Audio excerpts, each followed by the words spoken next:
mnashirikiana kwenye vikao, mkitoka kila mtu anakuja. Waislamu msikitini mnapanga majambo, tuendeshe hivi, ndio tukiondoka kwa jambo lake. Hii ni kansa kwenye Uislamu. Ni kansa kwenye uchumi wa Uislamu. Ni tatizo kubwa sana. Lazima turudi. Mashehe yetu wafanye kazi kuturejesha. Bila umoja hatufanyi jambo lolote. Hakuna. Sio kwako, sio msikitini, sio kazini kwako, popote pale. Lazima kuwe na umoja na mshikamano. Tukishikamana tunakwenda mbele. Dawa mwenzako uione kama kumaka ni tabu. Heshima mwenzako uione ni tabu kuiharibu. Lakini pia mpaka mali yake usiharibu. Msemaje, al-muslim al-muslim haramun alayhi damu wa malu ghayruhu.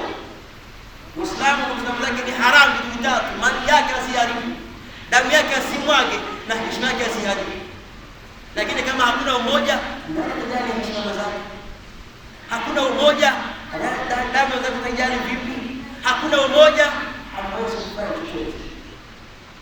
Msafiri kufanikiwa, dola ikasimama, soma Dawla al-Abbasiyya. Ottoman Empire pia isome. Ilianzia kwa nini? Ilijengwa pia Madina, ikafikia Ethiopia kafani. Ikaribika kwa sababu ilikosa umoja. Watu wakawa na fiku karibu pale, dola ikapotea Kiislamu. Sasa sisi tuanze hapa. Sio muda kulalamika, ni muda kujipanga. Barakallahu fi wa lakum fil Qur'an al-azim.